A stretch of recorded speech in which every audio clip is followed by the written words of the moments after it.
बिस्मिल्लाहिर्रहमानिर्रहीम। अस्सलाम वालेकुम। कैसे हैं आप सब? उम्मीद करती हूँ सब खैरियत से होंगे। आज मैं आपके साथ शेयर करूंगी क्रिस्पी पकोड़ा बनाने की रेसिपी। बाजार की तरह के ये मज़ेदार पकोड़े आसानी से आप घर में बना सकते हैं, सिंपल इंग्रेडिएंट्स के साथ। लेकिन कुछ टिप्स और ट्रिक्स को आपने फॉलो करना है तो बेहतरीन शानदार ये खस्ता पकोड़े बनकर तैयार होंगे। क्योंकि अक्सर ऐसा होता है कि जब पकोड़े घर पर बनाते हैं तो वो क्रिस्पी नहीं बनते, ऑयल बहुत ज़्यादा सोक कर लेते हैं या फिर उनमें बाजार जैसा टेस्ट और फ्लेवर नहीं आता। तो बस आज की वीडियो आपने स्किप नहीं करनी, वीडियो को आपने एंड तक देखना है। सारी टिप्स और ट्रिक्स मैं आपके साथ शेयर करूंगी। बहुत ही टेस्टी खस्ता ये पकोड़े बनेंगे और अंदर से बहुत ही मज़ेदार सॉफ्ट इनका टेक्सचर होगा। और इसके साथ बनाएंगे मज़ेदार सी हरी चटनी। तो वीडियो को एंड तक देखें ताकि रेसिपी आपसे मिस ना हो। तो चलिए फिर शुरू करते हैं इसको बनाना। सबसे पहले पकौड़ों का मिक्सचर तैयार करेंगे तो 1 कप बारीक चॉप की हुई पालक ली है, उसको एक बाउल में डालेंगे।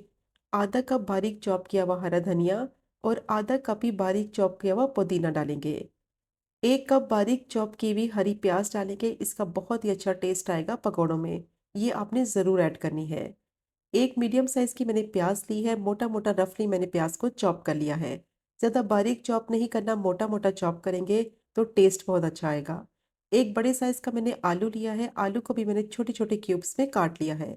अब साथ ही इसमें ऐड करेंगे 3 से 4 बारीक कटी हुई हरी मिर्चें, या जितना स्पाइसी आपको रखना है उस हिसाब से हरी मिर्चों की क्वांटिटी कम या ज़्यादा ऐड कर सकते हैं।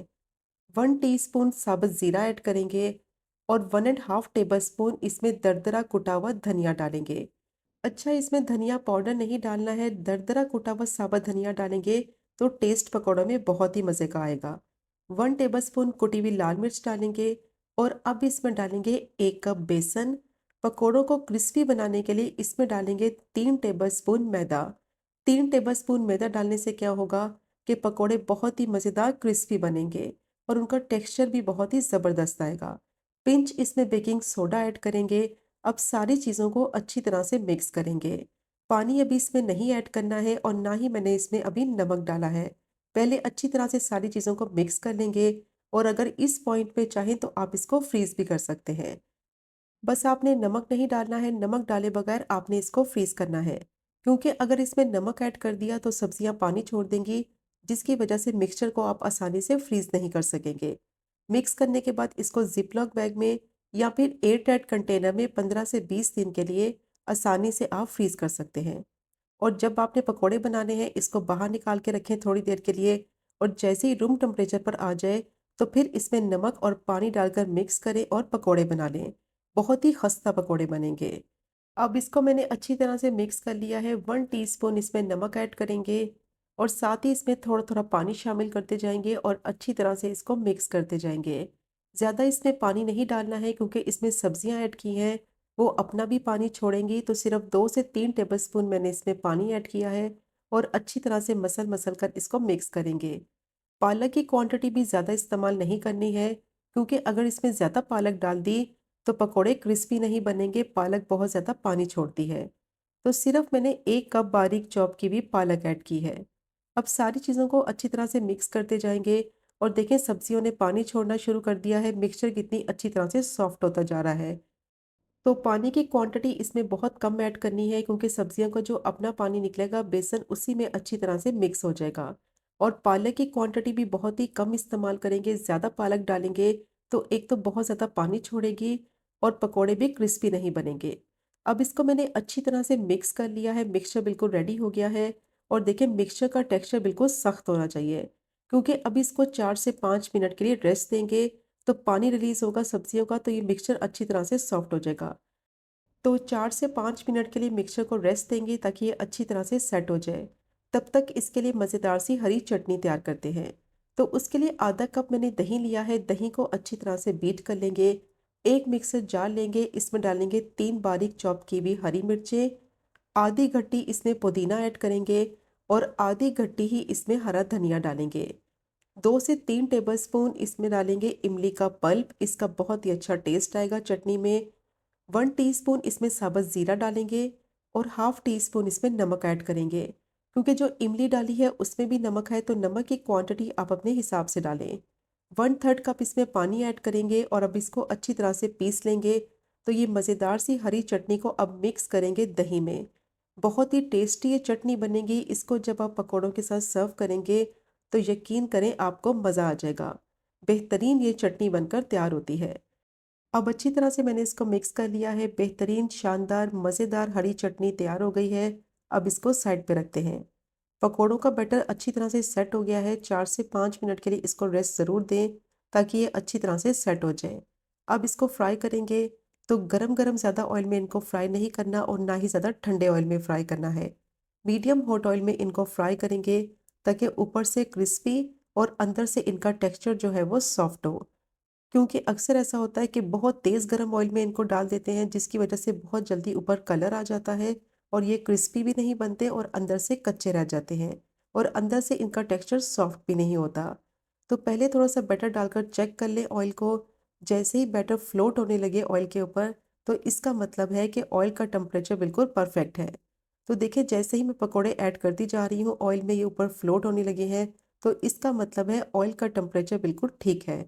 तो बस ना ही ज़्यादा हॉट ऑयल में इनको फ्राई करना है और ना ही ज़्यादा ठंडे ऑयल में।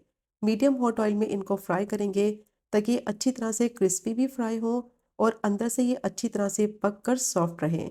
तो 80% तक मैंने इनको फ्राई कर लिया है। एक्स्ट्रा क्रिस्पी फ्राई करने के लिए इनको डबल फ्राई करेंगे तो बहुत ही अच्छा इनका टेस्ट आएगा। 4 से 5 मिनट के लिए इनको फ्राई करेंगे, हल्का सा कलर आ जाएगा तो इनको छलनी में निकाल लेंगे। पकौड़ों को आपने किचन टॉवल पे या फिर प्लेट में नहीं निकालना है वरना ये ऑयल एब्जॉर्ब कर लेंगे और जब इनको डबल फ्राई करेंगे तो इनमें ऑयल रह जाएगा। छलनी में इनको निकालना है ताकि इनका जितना भी एक्स्ट्रा ऑयल है वो सारा निकल जाए। अब जो बाकी का बैटर है उसके भी पकौड़े इसी तरह से फ्राई कर लेंगे और हाथों की मदद से पकौड़े डालेंगे फ्राई करने के लिए तो इनकी शेप बहुत ही ज़बरदस्त बनेगी। तो बस जो टिप्स मैंने आपके साथ शेयर की हैं उनको आपने फॉलो करना है।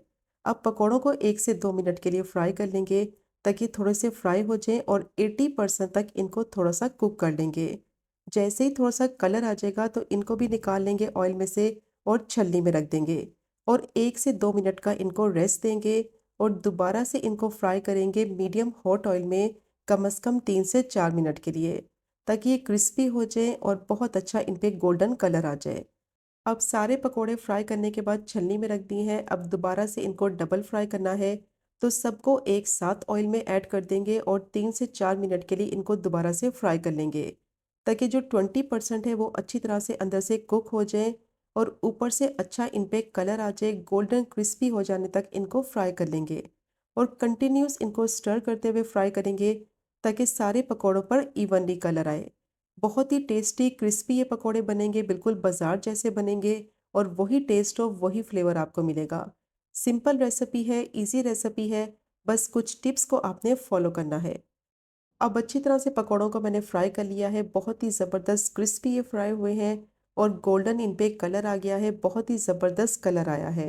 तो जब डबल फ्राई करेंगे तो ये एक्स्ट्रा क्रिस्पी हो जाएंगे, ना ही ऑयल अब्जॉर्ब करेंगे और ना ही सौगी होंगे। बहुत ही बेहतरीन ये पकौड़े बनकर तैयार होंगे। तो ये चेक करें आप इनकी फाइनल लुक।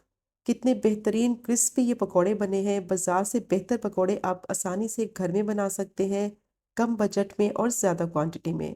और इसको सर्व करें मज़ेदार हरी चटनी के साथ, जिससे ये पकोड़ों का टेस्ट बहुत ही नेक्स्ट लेवल का हो जाएगा। तो देखें कितने ज़बरदस्त बाहर से क्रिस्पी और अंदर से मैं आपको तोड़ के दिखाती हूँ कितने सॉफ्ट हैं। तो मस्ट ट्राई कीजिएगा ये मज़ेदार पकोड़े की रेसिपी को, जो कि बनाने में बहुत ही आसान, खाने में बेहतरीन और लाजवाब।